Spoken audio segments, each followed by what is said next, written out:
और ब्रेक के बाद फिर खबरों की शुरुआत बड़ी खबर के साथ करेंगे। नोएडा में एसआईआर अभियान में लापरवाही पर सख्ती देखने को मिल रही है। गौतम बुद्ध नगर में जिलाधिकारी की बड़ी कार्रवाई हुई है। 60 बीएलओ और 7 सुपरवाइजरों पर एफआईआर दर्ज कराई गई। अधिकारियों के आदेशों की अवहेलना की जा रही थी, इसके बाद एफआईआर दर्ज हुई। दादरी में 32, जेवर में 17, नोएडा में 11 बीएलओ पर मुकदमा दर्ज हुआ है। ये बड़ी खबर आपको बता रहे हैं। एसआईआर प्रक्रिया को लेकर लापरवाही की खबर नोएडा से सामने आई और इसके बाद गौतम बुद्ध नगर में जिला अधिकारी ने ये बड़ी कार्रवाई की है, जिसमें 60 बीएलओ और 7 सुपरवाइजर जिनके खिलाफ केस दर्ज किया गया है। और खबर ये मिल रही है कि लापरवाही लगातार बढ़ती जा रही थी, उसके बाद ये एक्शन देखने को मिला है। तो जिला अधिकारी लगातार इस पूरे मामले को लेकर देखिए नजर बनाए हुए हैं, किसी भी तरीके से कोई लापरवाही ना हो, कोई चूक ना हो। और अगर कोई लापरवाह बीएलओ नजर आता है तो उस पर भी एक्शन देखने को मिल रहा है। और दादरी में 32, जेवर में 17 और नोएडा में 11 बीएलओ पर मुकदमा दर्ज हुआ है। अकरम खान हमारे संवाददाता तमाम जानकारी के साथ जुड़ चुके हैं। अकरम, शिकायतें मिल रही थी बीएलओ की, इसके बाद ये कार्रवाई हुई है। कहां कहां अनियमितताएं बीएलओ की तरफ से बढ़ती जा रही थी, जिसके बाद ये एक्शन हुआ है? नगर में जो एसआईआर की प्रक्रिया जैसा तमाम राज्यों में चल रही है, गौतम बुद्ध नगर में जो प्रक्रिया चल रही थी वो बेहद धीमी गति से थी। और लगातार ये आरोप लग रहे थे, चाहे वो विपक्ष की पार्टी के नेता हो, चाहे स्थायी जनप्रतिनिधि हो, तमाम तरीके से आरोप लग रहे थे कि जो बीएलओ हैं वो घर घर नहीं पहुंच रहे। जैसा कि नियम है, नियम के मुताबिक उन्हें 3 बार पहुंचना है, लेकिन वो कहीं भी नहीं पहुंच रहे थे। सिर्फ एक जगह बैठकर बेहद सुस्त प्रक्रिया कर रहे थे, जिसको लेकर विपक्ष के कुछ नेताओं ने डीएम गौतम बुद्ध नगर मेधा रूपम को भी पत्र लिखा था। इसके बाद ये जांच होने के बाद ये तमाम बीएलओ जो है उनके खिलाफ सख्त कार्रवाई की गई है। डीएम मेधा रूपम की तरफ से कड़ा एक्शन लेते हुए 60 टोटल बीएलओ हैं और 7 सुपरवाइजर हैं, जिनमें दादरी में 32 बीएलओ हैं, 1 सुपरवाइजर है। नोएडा जो विधानसभा है वहां पर 11 बीएलओ हैं और 6 सुपरवाइजर हैं। और इसी तरह से जेवर विधानसभा जो है वहां पर 17 बीएलओ के खिलाफ मुकदमा दर्ज किया गया है, जिसके बाद जिले में हड़कंप मच गया है और तमाम जो इलाके हैं इनमें एफआईआर दर्ज की गई है। इसके बाद जो बेहद सुस्त गति से काम हो रहा था उसमें कहीं ना कहीं तेजी आई है। और इसको लेकर पहले भी गौतम बुद्ध नगर डीएम जो है मेधा रूपम, उन्होंने लोगों को चेताया था, जो कर्मचारी लगे हुए थे, कि जल्द से जल्द इस कार्रवाई को सही तरीके, पारदर्शी तरीके से किया जाए, क्योंकि 4 दिसंबर लास्ट डेट है इसको लेकर।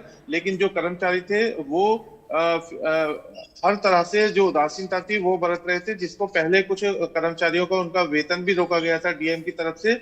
लेकिन लगातार मॉनिटरिंग की जा रही है, डे टू डे मॉनिटरिंग हो रही है और पूरा रिजल्ट ये निकल कर सामने आ रहा था कि जो बीएलओ और सुपरवाइजर हैं वो अपने काम के प्रति बेहद उदासीन है। और ये जो लेकिन 1950 पहले भी कार्रवाई हुई थी, आपने बताया सैलरी काट दी गई और अब एफआईआर दर्ज कर ली गई है। लापरवाही के पीछे की वजह क्या सामने आ रही है? क्यों आखिर उदासीनता इन बीएलओ के अंदर काम को लेकर? देखिए, जिस तरह से पूरे देश से खबरें आ रही हैं कि वर्कलोड बहुत है, एक तो समय कम है, जिसको लेकर जो बीएलओ हैं वो भी खुद एक ही जगह बैठकर सिर्फ खाना पूर्ति कर रहे हैं, जबकि जो नियम है उसके मुताबिक वो घर घर नहीं पहुंच रहे। ऐसे में जो विपक्ष के नेता हैं वो बड़ी संख्या में वोट कटने का भी आरोप लगा रहे हैं। चूंकि समय कम है इसलिए बीएलओ पर दबाव ज्यादा है, इसलिए वो एक ही जगह बैठ कर रहे हैं। तो उस जगह से जो सोसाइटी खबरें वो भी आ रही हैं, लेकिन इसमें जो प्रॉपर पहुंचने चाहिए थे उसकी शिकायतें मिल रही थी। इतना स्टाफ है नहीं कि जो ये सब हो पाए। तो इसको लेकर एक तरफ ये जो कदम उठाया गया है वो कहीं ना कहीं जो सुस्त या लापरवाह हैं उन पर नकेल तो कसी जाएगी, लेकिन जो काम का बर्डन है उससे कैसे निजात मिलेगी ये भी एक बड़ा सवाल है, क्योंकि संख्या बढ़ानी पड़ेगी बीएलओ की।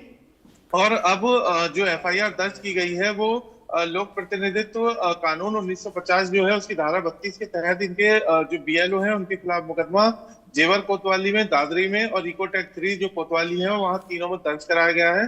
ये भी देखना होगा कि क्या कुछ बीएलओ जो है उनकी संख्या बढ़ाई जाएगी और इस एफआईआर के बाद कितना परिवर्तन देखने को आप मिलेगा। जो जानकारी दे रहे हैं कि अब संख्या वहां पर कम है, मैन पावर कम है, तो क्या इसे लेकर शिकायत की गई प्रशासन की को और ये कहा गया कि हमें मैन पावर की जरूरत है तो एम्प्लॉय बढ़ाइए?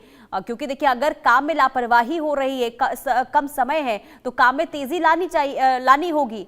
और अगर किसी चीज की जरूरत है तो उससे पहले उसकी मांग भी तो करनी होती है ना। देखिए, बिल्कुल आपने सही कहा। जिस तरह से जो एसआईआर की प्रक्रिया हो रही है उसमें तमाम विभागों की जो जरूरत के हिसाब से है वो तो लगाई गए हैं बीएलओ, लेकिन कई जगह से वो चाहे विपक्ष के नेता हो चाहे जनता हो, हर जगह से खबर आ रही है कि जो बीएलओ हैं वो पूरा एरिया कवर नहीं कर पा रहे हैं। ऐसे में जिला प्रशासन को ये भी ध्यान रखना चाहिए कि अगर बीएलओ की कमी है, जैसा लोगों की शिकायतें आ रही हैं, तो उनकी संख्या भी बढ़ाई जाए ताकि समय रहते काम किया जा सके।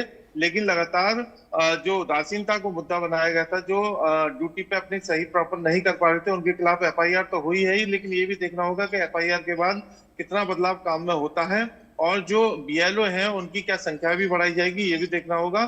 फिलहाल एफआईआर दर्ज हुई है, जिसके बाद जिला प्रशासन में हड़कंप मचा हुआ है और जो बीएलओ सुपरवाइजर हैं अब वो कहीं ना कहीं फील्ड में जाते हुए भी नजर आ रहे हैं। जी बिल्कुल, चलिए ठीक है, मैं आपको रोकूंगी। यहाँ पर बड़ी खबर सामने आ रही है। बड़ी खबर का रुख करते हैं। एसआईआर को लेकर सुप्रीम कोर्ट पहुंची एक्टर